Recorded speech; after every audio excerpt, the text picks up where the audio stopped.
하나님 말씀은 구약성경 이사야서 8장 1절에서 4절까지입니다.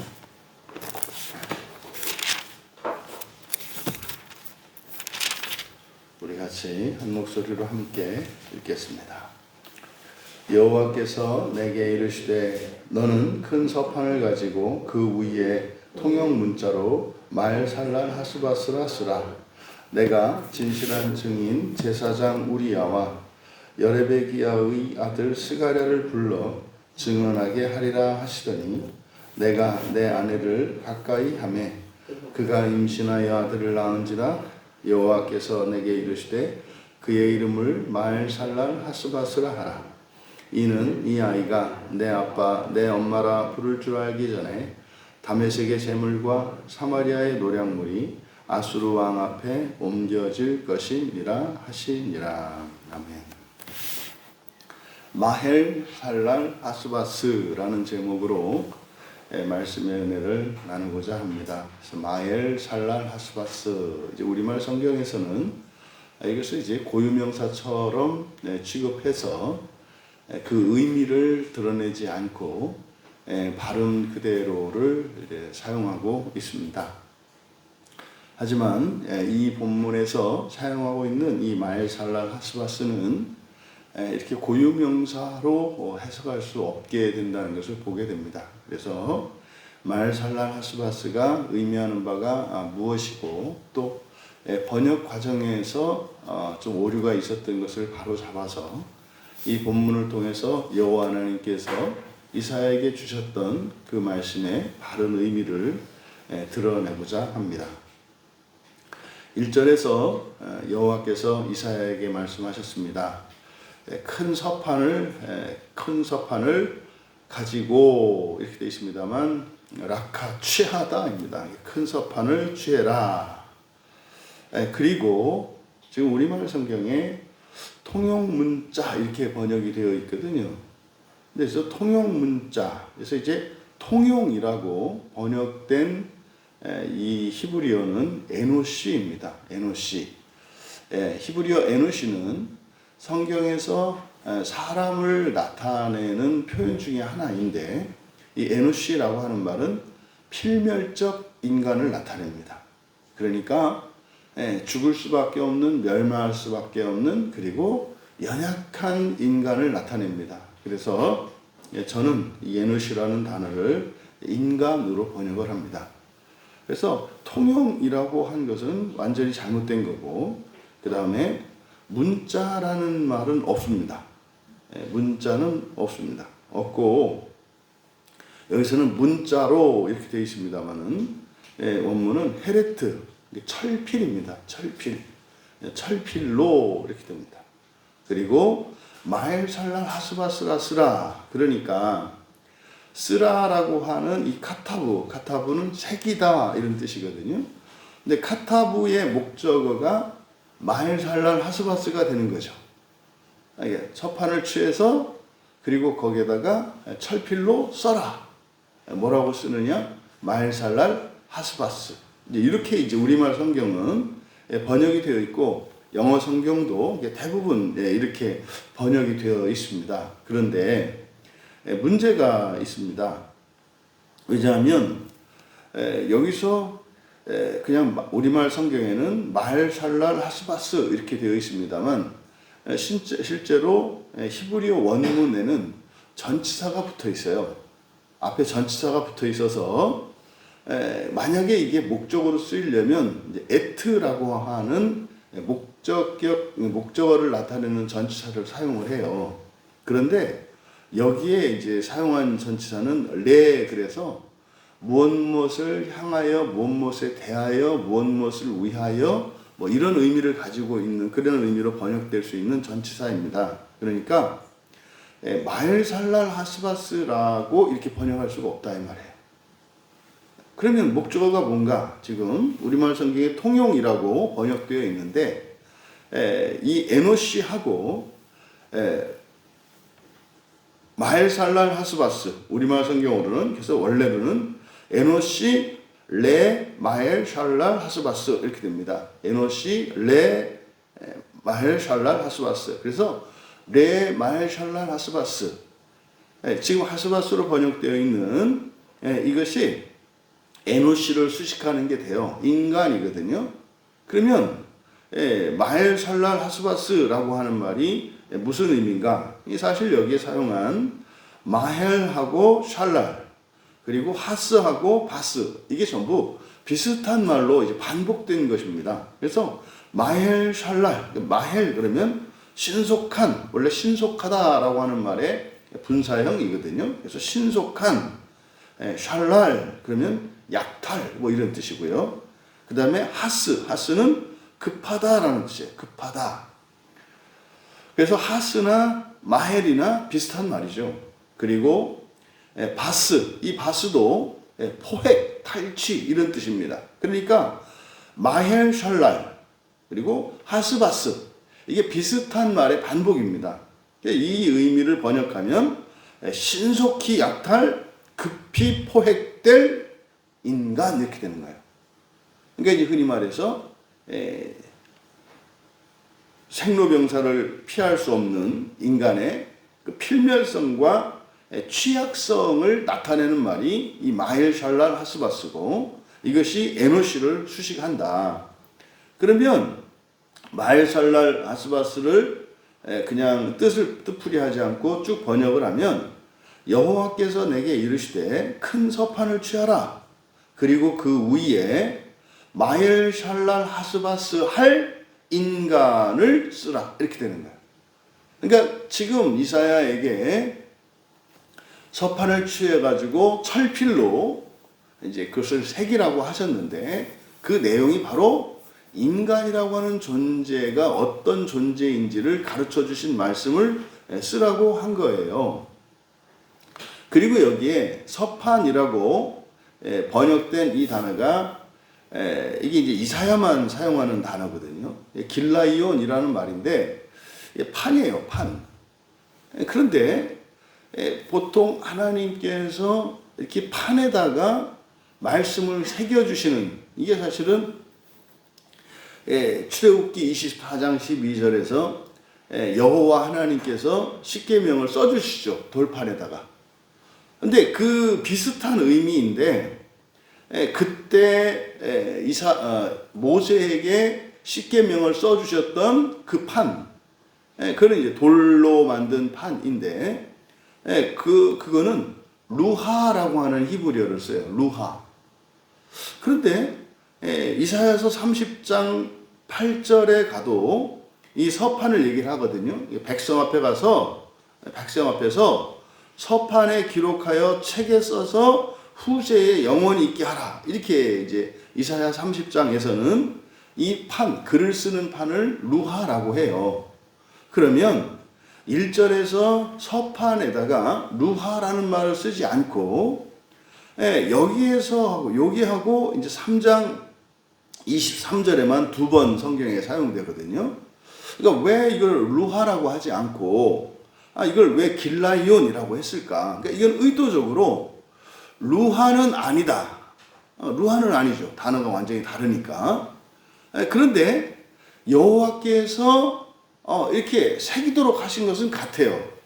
그러면 왜? 이건 이제 의도적으로 그런 거겠죠. 왜냐하면 이사야 30장 8절에 가면은 루하를 사용하거든요. 이사야가. 그런데 이 루하를 사용하게 되면 그것이 무엇이 되냐면 언약이 돼요. 왜냐하면 출애굽기에서 십계명을 써실 때 그 십계명은 뭡니까? 언약의 조건이잖아요. 시내산 언약에서 바로 사람들이 지켜야 하는 그 조건을 십계명으로 제시해 주신 거거든요. 그래서 이건 저의 생각입니다. 그러니까 이게 지금 무슨 언약이거나 이런 것은 아니다. 좀 다르다. 이제 그런 의미로 저는 이제 해석을 합니다. 어쨌든 중요한 것은 1절에서 여호와께서 이사야에게 이 내용을 쓰라. 마헬살랄 하스바스 할 인간이라고 써라. 그러니까 사실은 우리는 이게 무슨 말인지 알겠는 거예요. 여러분, 우리는 지금 현재 우리는 에노시죠. 멸망할 인간이에요. 죽을 수밖에 없어요. 근데 사람은 이거로 끝나는 게 아니라 부활이 있죠. 부활하게 되면 그때는 불멸의 인간이 되거든요. 그러니까 사람으로서는 인간은 말살날 하스바스 할 인간이야. 누구나 다 멸망할 거야 라고 하는 그런 의미. 그러면 여기서 말씀하는 건 뭡니까? 인간으로 살 것이 아니라 우리는 새로운 피조물이 되기 위해서, 부활을 위해서 살아야 한다는 것을 우리는 여기에서 그 의미를 발견할 수가 있어요.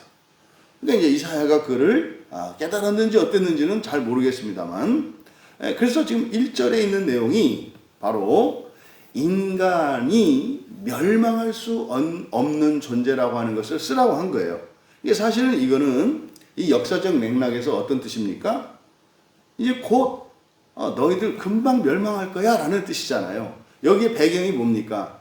여호와 하나님께서 너 이대로 살면, 너 회개하지 않으면 아수르한테 아주 된통 당해가지고 다 뺏길 거야, 망할 거야 라고 말씀했는데, 그때 여호와를 의지하는 게 아니라 이 남유다의 아하스는 어떻게 했습니까?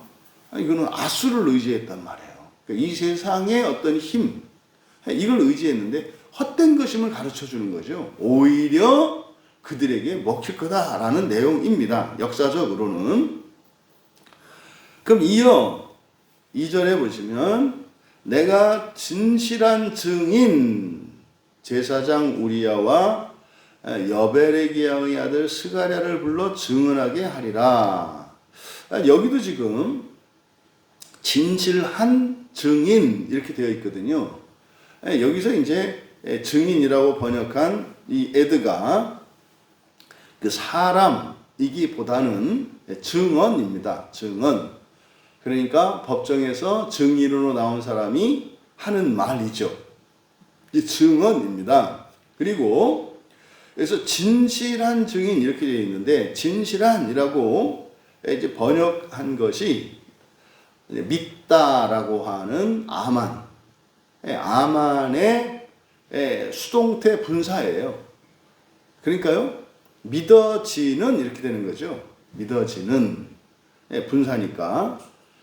그러니까 믿어지는 뭐 이런 의미가 되는 겁니다. 그래서 2절을 그대로 직역하면 내가 나를 위하여 그 제사장 우리야와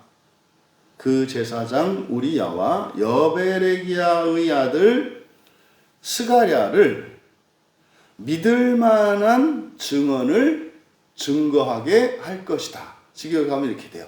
내용상으로는 지금 우리야와 스가랴로 하여금 1절에서 말씀했던 이렇게 필멸적 인간이라고 하는 그것을 다시 말하게 하겠다라는 내용입니다.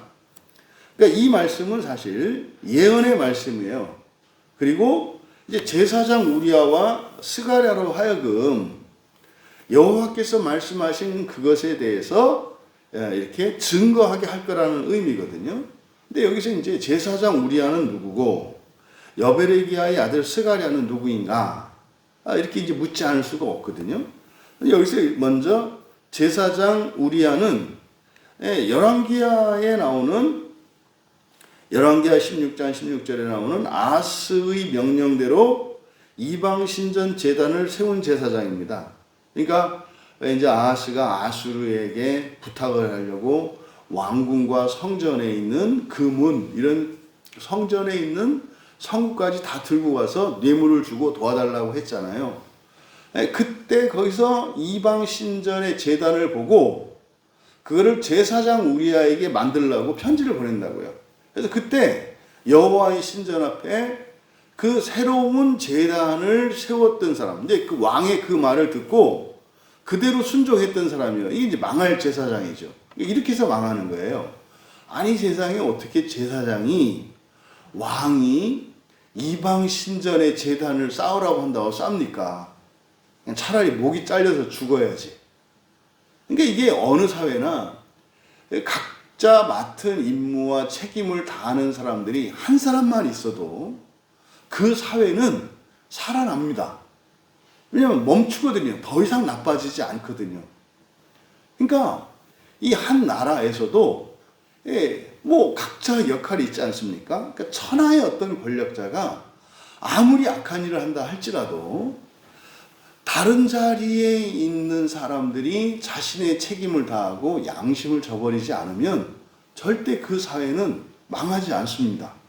그런데 그 권력에 눌려서 이제 굴복하고 그 말을 듣고 자신들의 양심을 어기고 법을 어길 때 나라가 망하죠. 이 제사장 우리아가 바로 이제 그런 사람입니다. 그리고 뒤에 나오는 여베레기야의 아들 스가랴, 이게 좀 불분명합니다. 왜냐하면 이제 뒤에서 포로기의 선지자 스가랴가 있지 않습니까? 근데 스가랴인 것 같아요. 근데 문제는 스가랴의 아버지의 이름은 베레기야입니다. 그러니까 앞에 여라고 하는 요 말이 하나가 빠져 있어요. 근데 베레기야, 여베레기야 비슷하잖아요. 그러니까 스가랴로 대부분 이제 봅니다. 근데 이 스가랴는 훗날 멸망당한 뒤에 바벨론 포로기에 활약했던 선지자거든요. 근데 이 포로기의 선지자니까 바로 정말 남유다와 북이스라엘이 완전히 멸망한 상태죠. 나라를 뺏겼으니까. 그러니까 그로 하여금 이스라엘과 북이스라엘과 남유다의 멸망 이후니까 그로 하여금 이것을 확인할 거다. 뭐 이런 의미가 됩니다. 일단은 정확하게 뒤에 있는 스가랴가 누군지는 정확히 알 수 없습니다만 성경을 기준으로 해서 보면 스가랴 1장 1절에 나온 것처럼 베레기야의 아들 스가랴 이렇게 하고 있기 때문에 이것은 선지자 스가랴로 보인다. 그리고 앞에 있는 제사장 우리야라고 하는 것은 아하스왕 당시의 제사장으로서 이방 신전을 세운 사람이다. 그러면 둘 다 무엇과 관련되어 있냐면 멸망과 관련되어 있어요. 스가랴 선지자는 이미 이스라엘이 멸망한 다음이고, 그리고 이 우리야 그 제단을 그렇게 쌓음으로써 결국은 이스라엘의 멸망의 길로 나아가게 하는데 큰 책임이 있는 게 이 제사장 우리야거든요. 그런데 어쨌든 여기서 우리야와 스가랴를 거론한 것은, 이 증인으로서 두 사람을 거론한 것은 뭡니까? 법적으로 효력 있는 증인의 숫자가 둘이고, 그 다음에 앞에 있는 제사장이라는 신분, 우리야의 신분이 제사장이라고 하는 그것이 이 그의 증언의 확실성을 담보합니다. 그 직분이 말이죠. 그런데 이 두 사람은 다 무엇과 관련되어 있다? 멸망당한 것과 관련되어 있다. 그리고 이제 3절과 3절에 보시면 우리말 성경은 내가 내 아내라고 번역을 했는데요. 아내 없습니다. 아내 아니고요. 여기는 예언자, 선지자입니다. 내가 선지자에게 또는 예언자에게 가까이 갔다. 여기서 가까이 하다, 카라부라는 단어인데, 이제 지난번에도 말씀드렸습니다만 이 카라부라고 하는 단어를 이렇게 어쩐 그 야다와 같이, 야다가 원래 알다라는 의미인데 이 야다의 의미는 부부의 성관계를 의미한다고 그랬잖아요. 근데 이 카라부도 그런 식으로 이제 종종 번역하는 경우가 있어요. 근데 그렇지 않습니다. 이게 카라부는 야다가 아니에요. 그냥 가까이 가는 것 뿐입니다. 그러니까 손을 대지는 않는 거라고요. 이 카라부는. 그러니까 내가 예언자에게 가까이 갔더니, 물론 이 예언자는 여자 예언자죠. 그녀가 임신하여 아들을 낳았다. 그래서 여호와께서 내게 말씀하시기를 그의 이름을 마헬살랄 하스바스라 부르라. 여기는 이제 마헬살랄 하스바스 앞에 전치사가 없어요. 그러니까 이거는 그대로 마헬살랄 하스바스, 다시 말해서 이제 신속히 약탈당하고 신속히 포획될 것이다라는 뜻이에요. 그 이름을 그 아기의 이름으로 지어주라고 이야기를 한 거거든요. 그런데요, 여기 이어지는 4절에 왜냐하면, 이렇게요. 이는 왜냐하면 이 아이가 내 아빠 내 엄마로 부를 줄 알기 전에 다메섹의 제물과 사마리아의 노략물이 아수르 왕 앞에 옮겨질 것이다. 이제 아수르 왕에게 침략을 당해서 망할 거라고 얘기를 하는 거거든요. 그러면 지금 여기서 지금 기록된 이 말씀이 앞에 바로 임마누엘 징조가 있었잖아요. 이사야 7장 14절에서 18절에 걸쳐서 임마누엘, 처녀가 아이를 낳을 거다. 이게 동정녀 탄생의 구약적 사건이고, 그래서 처녀의 몸에서 아이가 태어나는 것이 예수님만 있었던 것이 아니라 이미 구약 시대에, 바로 이 아하스왕 시대에 처녀로서 임신하여 아이를 낳는, 다시 말해 동정녀로부터 태어나는 아기가 있었다는 거예요. 이게 지금 오늘날 이렇게 이제 기독교인들에게는 이거를 그래서 이사야서 7장 14절에 있는 임마누엘 예언을 이거는 동정녀 탄생 아니다. 이거 훗날 예수님이 그리스도가 처녀의 몸에서 태어날 것에 대한 예언이지 아니다. 아니에요. 이거는 임마누엘 징조는 뭐라 했습니까? 그때 당시 역사적으로 아하스왕 당시에 일어날 일을 예언한 거라고요. 만약에 그게 일어나지 않았으면 여호와 하나님의 말씀이 멸망에 대한 증거로 쓸 수가 없어요. 그 징조이기 때문에 그때 그 시대에 일어난 사건이라고요. 그래서 우리가 이번에 알게 됐던 게 뭐예요? 동정녀 탄생한 것은 예수님이 처음이 아니었구나. 그러니까 실제로 유대 전승에는 그렇게 한 사람이 4명인가 5명 있다 그래요. 정확하게 제가 그 자료는 기억을 못 하겠는데 이게 되게 이제 그래? 그냥 이제 대수롭지 않게 뭐 재밌네? 뭐 이렇게 하고 넘어갔는데 여기 이제 이사야 말씀을 보니까 그게 정말로 구약에 이런 사건이 있었구나. 그러니까 선례가 있었던 거예요. 그래서 예수님이 마리아에게서 처녀의 몸으로 태어났다고 하는 이게 사실은 구약 성경을 믿는 유대인들에게는 처음 있는 일이 아니에요. 처음 있는 일이 아니에요. 그들에게는. 근데 우리 그리스도인들에게는 구약을 잘 모르니까 마치 그게 예수님만의 아주 독보적인 유일한 어떤 출생의 신비를 담고 있는 것 같지만 아니다라는 거죠. 실제로 오늘날 지금 이제 과학이 발달하고 나니까 처녀가 임신할 수 있대요. 확률은 굉장히 희박한데 여자 혼자서 처녀 생식이 가능은 하대요. 가능은. 그래서 이게 이적은 아니구나. 이제 과학적으로 뭐 이제 그런 것을 우리가 알 수 있었는데 어쨌든 이사야 7장 14절에서 18절과 구조가 똑같아요. 병행 구조예요. 똑같이 멸망에 대한 예언이고. 그러면은요, 여기서 마엘살랄 하스바스는 누구와 연결돼요? 임마누엘하고 연결이 돼요. 임마누엘이. 그리고 우리말 성경은 그냥 이걸 의역해서 내 아내라고 했습니다만은 이사야가 이제 낳은 둘째 아이인데 아내를 여기서는 뭐라고 불렀어요? 예언자라고 불렀다고요. 예언자. 보세요.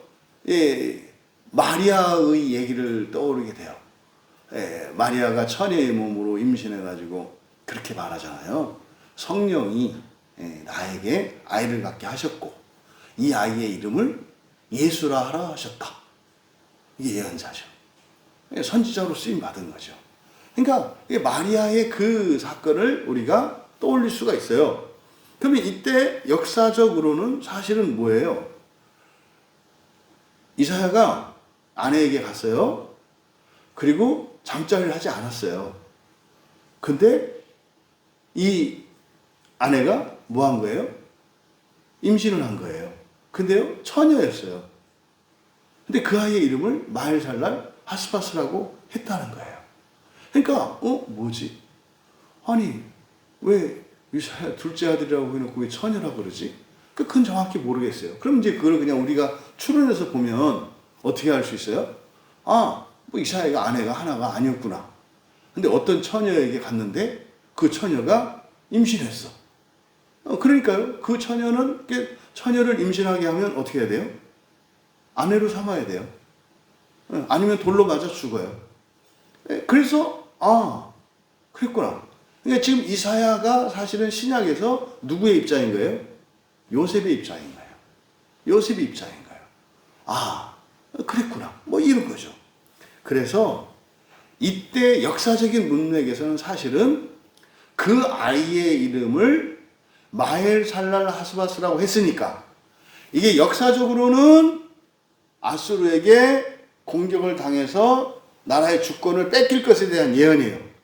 근데 그 아기에 대해서는 뭐예요? 임마누엘이거든요. 그러니까 처녀의 몸에서 임신해서 태어난 아이예요. 근데 이 아이의 이름이 또 뭐래요? 임마누엘인 동시에 마헬살랄 하스바스래요. 그러니까 얘는요, 오래 못 살고 곧 죽어요. 그러니까 이거는 예수님의 십자가의 요절 사건으로 연결되는 거예요. 그러니까 이 마헬살랄 하스바스는 임마누엘과 연결되어 있고 신약으로 보면 그리스도인데 메시아인데 하나님의 아들인데 어떻게 해요? 다른 사람들보다도 먼저 빨리 죽어.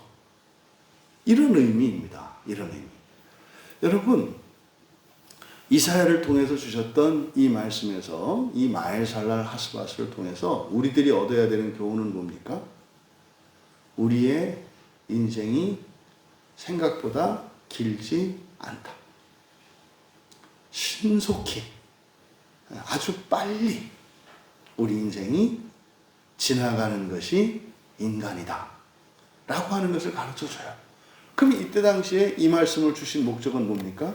여호와를 의지하라는 거예요. 오늘날로 말하면요, 예수 그리스도를 믿고 하나님의 말씀에 순종하라는 거예요. 그러면은요, 멸망을 피할 수가 있어요. 우리가 예수님을 믿는다면 여러분 멸망을 피할 수 있습니다. 멸망의 핵심은 둘째 사망입니다. 첫째 사망은 우리의 육체가 죽는 것을 말하고, 둘째 사망이라고 하는 것은 지옥에 떨어지는 것을 말하는데, 예수 그리스도를 믿었을 때 우리 몸이 죽지 않고 이 몸으로 영원히 산다. 그리스도인들은 절대로 그렇게 돼도 영원히 안 살죠. 미쳤습니까? 이 몸을 갖고 왜 영원히 살아요? 아무리 뭐 이렇게 상처나지 않고 뭐 이렇게 해서 무슨 저 메모리에다가 기억을 집어넣어가지고 천년 만년 그 기억으로 그게 납니까? 내가 아니지. 그리고 우리가 왜 그렇게 살아요? 세상은 안 바뀌는데. 아니, 부활할 사람이 뭐하러 육체를 가지고 그렇게 살아요?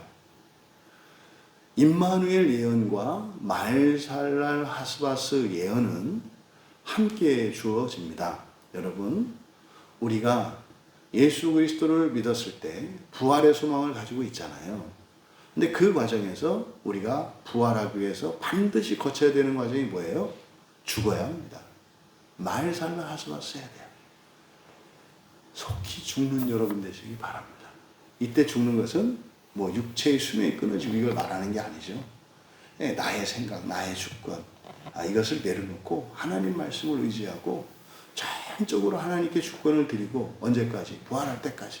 부활하고 나면 여러분들이 완전한 주권을 행사하시게 돼요. 그래서 이 임마누엘과 마헬살랄 하스바스를 짝으로 생각하시고, 우리들이 소망하고 꿈꾸고 참으로 힘써야 하는 것은 임마누엘이다. 임마누엘이다. 불멸하는 부활의 삶을 우리는 소망해야 한다. 그리고 자꾸만 이 세상에서 사람으로 영광을 누리고자 하는, 이 세상의 헛된 것을 추구하고자 하는, 그것을 어떻게 해라? 마헬살랄 하스바스 해라. 그래서 하나님이 죽이시는 것이 아니라 우리 스스로 그것을 죽임으로써 우리가 죽고 세계 세상을 살리는, 그리스도께서 죽으시고 온 인류를 살리셨던 것처럼 내가 스스로 마헬살랄 하스바스 하여 온 세상을 임마누엘로 구원하는 우리 모두가 되시기를 주님의 이름으로 축원합니다. 존귀하신 하나님 아버지, 저희들이 너무나도 사람이 얼마나 연약하고 취약하며 참 하찮은 존재인가 하는 것을 늘 깨달으면서도 그것을 믿지 않으려 하고 그것을 잊고 살며 마치 이 육체를 가지고 영원히 살 것처럼, 그래서 육체의 일들이 가장 중요하고 가치 있는 일인 것처럼 착각하며 살아가는 저희들을 다시 한번 돌아보게 되었습니다. 여러분, 하나님, 저희들이 육체의 죽음으로 인하여 그저 당하는 죽음이 아니라 살아있는 동안에 그리스도와 함께 십자가에 못 박아 우리 자신을 죽임으로 임마누엘의 하나님과 영원 불멸의 삶을 살아가는 부활을 소망하는 저희들 되게 하옵소서. 그래서 스스로를 죽이고 그리스도와 함께 다시 사는 삶을 소망하는 저희들을 통해 이 시대와 온 세상이 구원에 이르게 하옵소서. 감사하며 예수님의 이름으로 기도하옵나이다.